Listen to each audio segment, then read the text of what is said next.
Peter, welcome in. Unmute yourself if you would. Tell us where you are and what's on your mind, please, regarding the Oval Office All right. situation. Well, wow. Well, good evening to you all. Kudos, of course, to this podcast. Mark, you're the best. Mr. Thank Burrell, you. hey, this is very fascinating, and I have a million things I want to say. You want to know about me? Okay, calling you or coming you from. I've been on once before in the morning.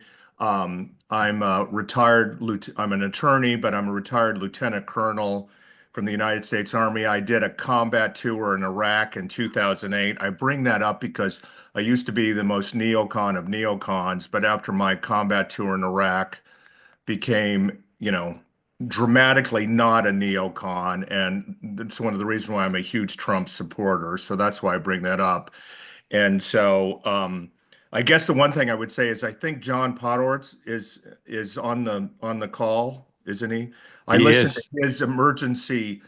I'm huge fan of his and a supporter. I mean, great respect for him. Obviously, I don't agree with his perspective on the Ukraine war, or not obviously, but I don't.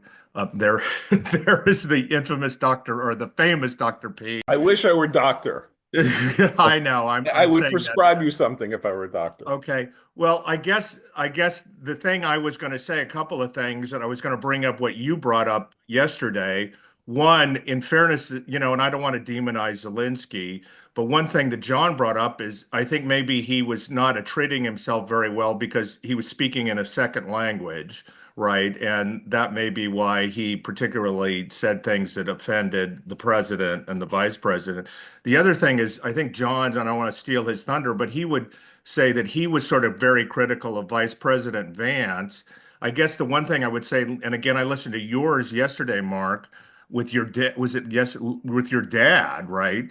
And people came on and said, not only I listened to all 11 minutes, but people went on and said they'd seen the whole 40 minutes or whatever, and people said that were defending Vice President Vance, saying Zelensky was being kind of his body language was pretty nasty during the entire event, and then that's one of the reasons why maybe Vice President Vance went off on him. And so I guess John would think that maybe Vice President Vance went into this to deliberately bait him. But didn't your dad say, John, I mean, Mark, didn't your dad say that he thought that that President Zelensky went into this to deliberately sort of torpedo the event because he didn't want to do the deal. Isn't that what your dad said yesterday? No, my dad said, keying off of something Trump said, although my father takes Trump way too literally, as far as I'm Right. concerned. He said President Trump said, we let the cameras in here because we wanted everybody to see, how this guy was behaving, basically. Um, so I don't know that we know sort of at this point and with any definitiveness sort of what everybody's intentions were going in, or whether either side executed a plan, or whether it all just happened in an ad hoc way. I don't think we know. Peter, Okay. just let me ask you though, do you think President Zelensky behaved appropriately or not? No, I don't. I mean, I don't think he behaved I mean, I guess this is what, and again, I've read a ton of wasted a ton of day reading a ton of stuff today about the event, right? And so I guess what I would say is somebody on one of the left wing papers pointed out Keir Starmer, right? Prime Minister, Labor leader, was here earlier this week, pretty much could guarantee, I think we would all agree, probably not a big fan of Donald Trump's, but he went into his meeting and could not have been more diplomatic, right, with Trump, and basically, smoothed over and got what he wanted out of Trump, out of President Trump by using diplomacy and being, maybe almost obsequious to President Trump. And, Zelensky did not take that approach, and he just didn't do his cause any good, Right. right? You David, I know, mean, John, hold on one second. I just want to see yeah, if sure. David has any questions for Peter. Well, I know. I thought, one of the questions I was thinking about as Peter was talking was, you know, obviously, you know, to Mark's question of if he thought that Zelensky did himself any favors. You seem to have a background of knowledge about what happened even prior to this Oval meeting office, and maybe whether you read about it before or after. There was a lot that happened before and after this conflict. If you had to watched it just not knowing anything, and you just watched that kind of 10-minute interchange, would you have thought that Zelensky handled himself poorly, or would you have thought that it was appropriate? I would have said that Zelensky did not handle himself well, but I don't think that, I'm not sort of the hard MAGA crow who thinks he was, absolutely awful, right? And I can appreciate that, his country is at war. It's more Yeah, complicated than I think people make it out to be, but his country was invaded. I don't have any illusions about yeah, Vladimir Putin, right? And right. so his country was invaded and he was under a lot of pressure. But One, I think one of the chasms or one of the interesting things about the survey that we saw was, you know, even though on the facts or on the points, America did actually side with Trump and Vance more, they didn't think Zelensky handled himself poorly. And again, that can be up for debate for anyone who watches the video or knows what happened before or after.